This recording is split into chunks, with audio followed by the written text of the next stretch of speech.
Kelima adalah silaturahmi. Nah ini faktor dominan bagi orang yang pengen berusaha untuk mencapai puncak pencapaian yang sukses. Itu kalau tidak bisa menjaga silaturahmi ya ribet.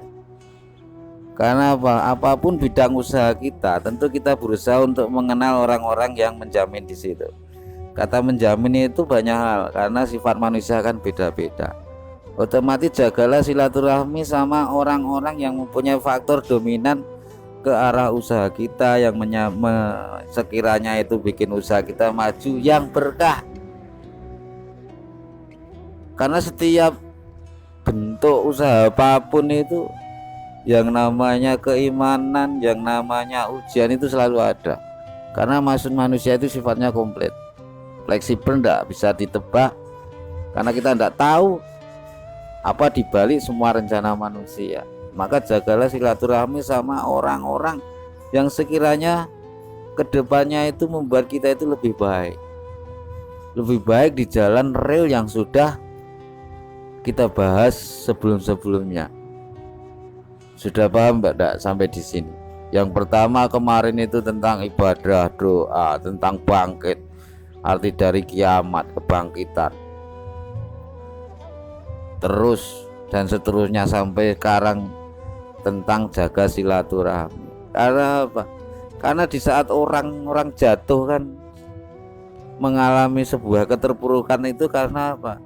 Karena dia selalu mengingat-ingat kejadian kenapa harus jatuh, kesalahan apa yang harus diperbaiki, dan harus bertemu dengan siapa, menjaga silaturahmi siapa saja yang bisa membuat diri seseorang itu bisa memperbaiki dan mengingatkan setiap kesalahan yang sudah-sudah, supaya bisa kembali seperti awal, sembari seperti mencapai apa yang diinginkan setiap orang. Tidak cuma usahawan saja, semua. Nah, tapi kita belum tahu tentang pembuka kunci di awal, kan saja menjelaskan tentang ibadah. Dulu sudah menjelaskan tentang Al-Fatihah. Al-Fatihah itu pembuka pintu apa saja, pintu rezeki, kemudahan dan sebagainya. Nah, kira-kira baca Al-Fatihah yang benar itu yang bagaimana biar gembok yang terkunci itu mampu terbuka. Kadangkala orang kan cepat nyambung, iya karena butuh, iya karena nasta'in. Ya itu kan salah. Harus ada potongan-potongan biar artinya itu jelas. Kadangkala gini, iya kak na'budu wa iya kak nasta'in, harus ada pedotannya. Kalau disambungkan artinya beda. Maka itulah kenapa kadang orang sampai protes, saya sudah berusaha ibadah, saya sudah berusaha jalani sunnah, saya sudah berusaha untuk menjalani sholat duha, kok masih seperti ini terus. Lah ini yang ribet.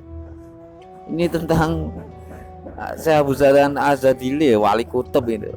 Yaitu sholat sunnah ada jarang, sholat duha itu jarang. Bahkan orang yang sahabatnya yang sering sholat duha itu didatengin. Kok ya kerap sholat duha, ya keturutannya gak apa-apa. Neng ya ora keturutan, suatu saat dia menyalakan ibadahmu. Nah itu. Makanya saya itu sholat duha jarang-jarang, supaya apa? Jangan sampai ibadah itu dijadikan kambing hitam.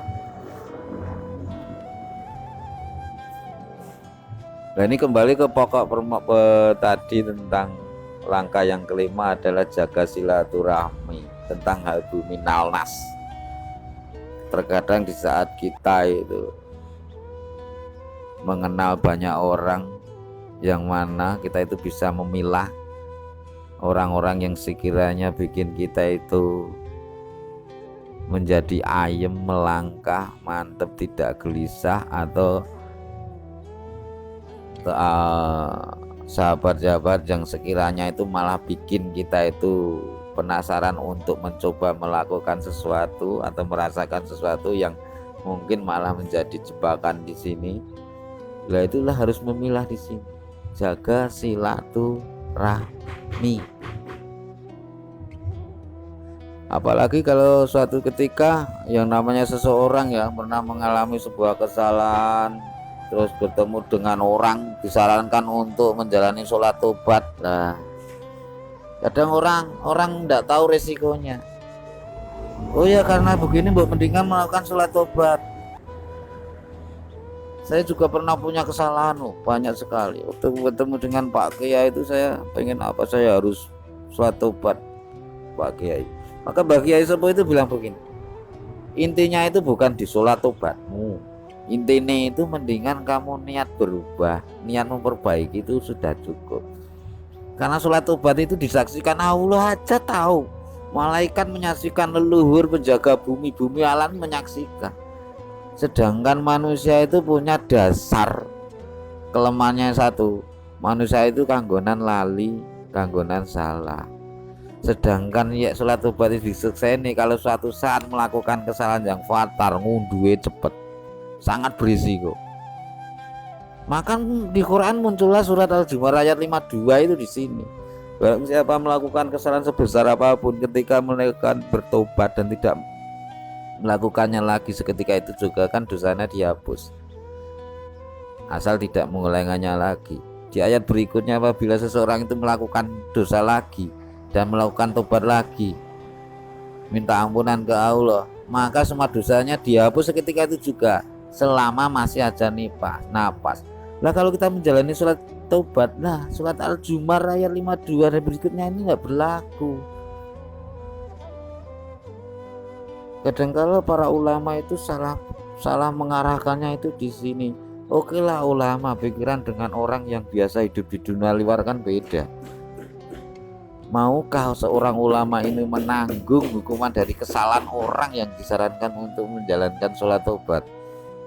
Kalau tidak mau ya jangan.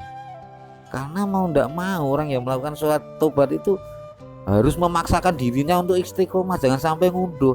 Kesalahan sedikit dalam hal apapun loh, ucapan, perbuatan, sikap, itu kalau dilanggar bisa ngunduh, dan itu ribet man. Itu tentang silaturahmi, karena dalam bisnis tanpa silaturahmi tidak akan maju. Silaturahmi ke siapa? Ke orang yang mempunyai faktor dominan untuk melakukan hal-hal yang baik. Deketi ulama, deketi pengajian, praktekkan. Karena apa? Orang kan mengalami yang namanya tirakat di malam hari, paginya dipraktekkan dengan kehidupan yang nyata. Sampai di sini sudah dong tentang jaga silaturahmi tadi. Nah, setelah semua dijalani, jadilah dirimu sendiri. Karena terkadang seseorang itu tidak mampu untuk melawan sebuah keinginan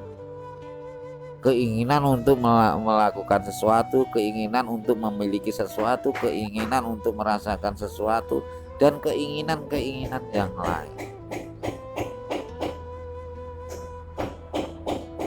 Langkah berikutnya, carilah pembimbing bisnis atau pembimbing usaha atau pembimbing dalam hal apapun tentang psikologis dan sebagainya yang tepat, yang pas, termasuk pembimbing dalam hal keyakinan yang menurut kalian semua itu pas, yang tidak berisiko, yang tidak memvonis. Karena terkadang orang yang terlalu fanatik ketika membimbing seseorang itu sering menyalahkan. Lah itulah yang tidak benar. Karena manusia tidak bisa hidup sendiri. Sebuah kerajaan saja mampu berdiri kokoh karena ada penasehat. Penasehat tumbang. Kebanyakan kerajaan itu ada. Negara juga ada yang namanya ilmu tata negara. Juga ada penasehat-penasehatnya. Tanpa itu juga hancur. Seseorang juga begitu. Seseorang tanpa memiliki penasihat-penasihat tertentu dalam mengarahkan hidupnya, dia juga akan hancur. Jadi tidak heran Allah itu menciptakan banyak umat untuk berperan di sini. Nah itu dijaga. Harus seimbang antara halbu minal nas dengan halbu minal Allah. Jaga sikap, jaga ucapan. Dan satu